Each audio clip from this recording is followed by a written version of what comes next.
Shalom, shalom, shalom. Selamat pagi masyarakat iman yang dikasihi Tuhan. Hari ini kita bersyukur karena kebaikan dan pertolongan Tuhan kita boleh menapaki hari demi hari.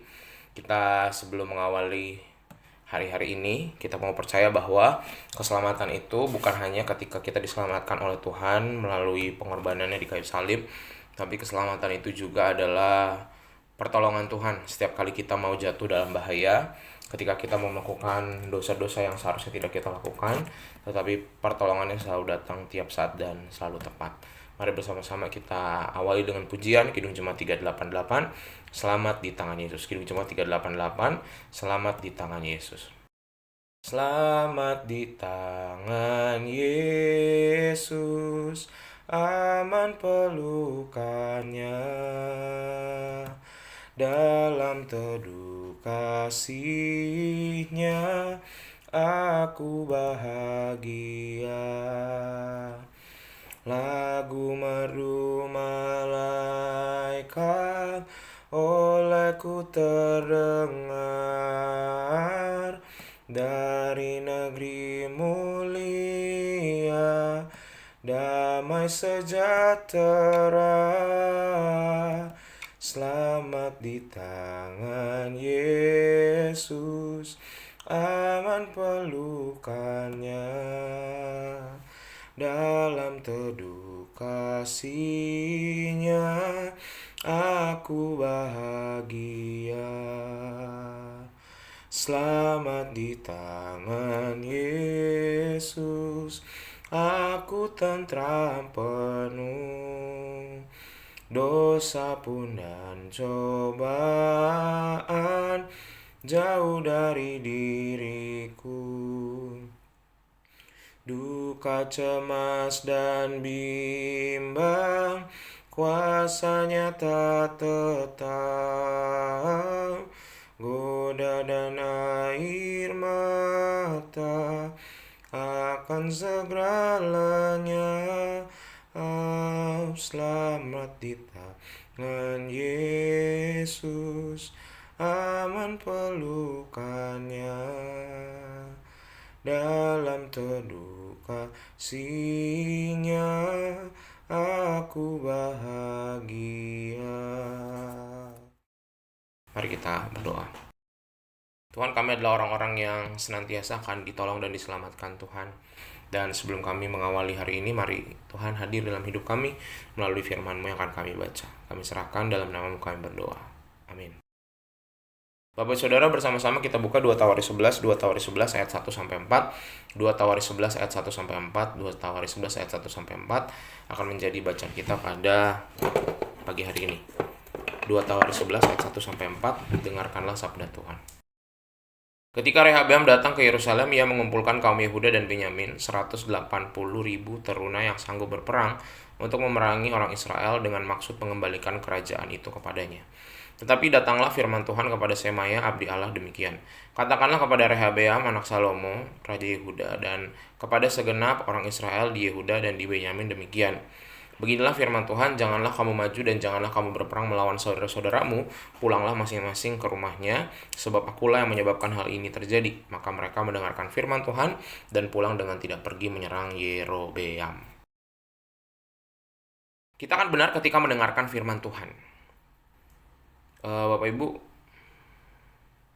coba lihat, rasanya hampir setiap kali kita diperlakukan tidak adil sama orang lain, kecenderungan kita untuk melawan dan membalas hal yang sama.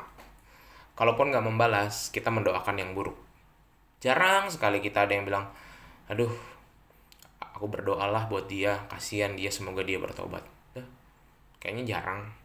Kita selalu bilang, awas aja nanti, Tuhan tolong lihat orang seperti ini, ubah dia. Wah, kita selalu kan berharap ubah dia jadi seperti yang saya mau.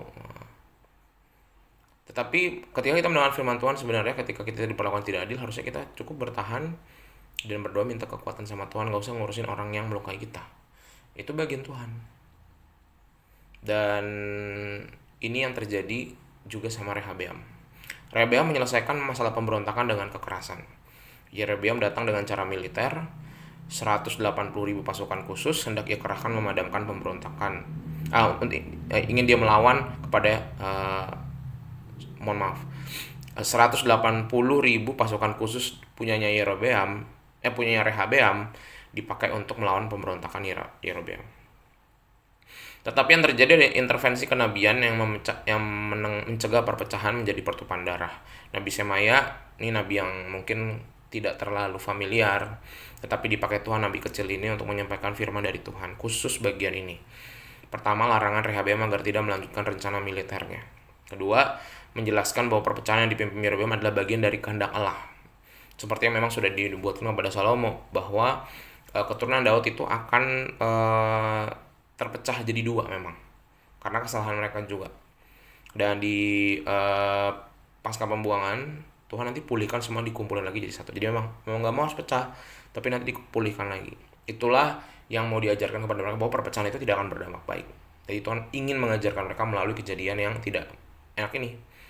Dan sama seperti Daud yang membangun kerajaan dalam ibadah, maka Rehabeam pun itu diingatkan oleh para nabi untuk kembali. Jangan pakai kekerasan, jangan melawan kekerasan dengan kekerasan, harus diselesaikan dengan cara baik-baik. Kalaupun tidak, minimal kamu diam aja, jangan dilawan. Terus berdoa dan meminta petunjuk dari Tuhan. Nah, Bapak Saudara, Roh Tuhan itu selalu memimpin kita melalui firman Tuhan, menghasilkan hal-hal baik, membawa kedamaian. Dan sekalipun ada orang-orang yang menjahati kita, sikap dan pikiran kita harusnya tetap berpikir jernih, baik, dan mendoakan hal-hal baik kepada orang yang menjahatkan kita. Bukan membalas, bukan melukai, bukan ngejelek-jelekin. Nah, bukan itu. Anak Tuhan tidak berlaku seperti itu. Karena kita juga belum tentu paling benar kok. Kita bukan orang paling benar di dunia ini. Yang paling benar cuma Tuhan. Jadi yang kita anggap benar pun belum tentu benar. Sehingga kembalikan aja sama Tuhan, berdoa sama Tuhan, dan minta supaya kita juga diluruskan jalan kita. Mungkin seperti Rehabeam, ya dia caranya walaupun sebenarnya dia nggak salah gitu ya, maksudnya dia kan ada pemberontakan harusnya dilurusin, tapi tidak boleh pakai cara kekerasan. Semoga kita belajar dari kejadian Rehabeam dan Yerobeam untuk tidak membalas kejahatan dengan kejahatan. Balaslah kejahatan dengan kebaikan. Amin. Mari kita berdoa. Tuhan, terima kasih untuk kebaikan-kebaikan yang Kau nyatakan dalam hidup kami. Kami bersyukur bahwa hari demi hari kami dikuatkan untuk terus senantiasa menopang dan memberikan anugerah-Mu. Kami serahkan ya Tuhan kehidupan kami. Biarlah Tuhan yang senantiasa menyertai perjalanan hidup kami ke depan.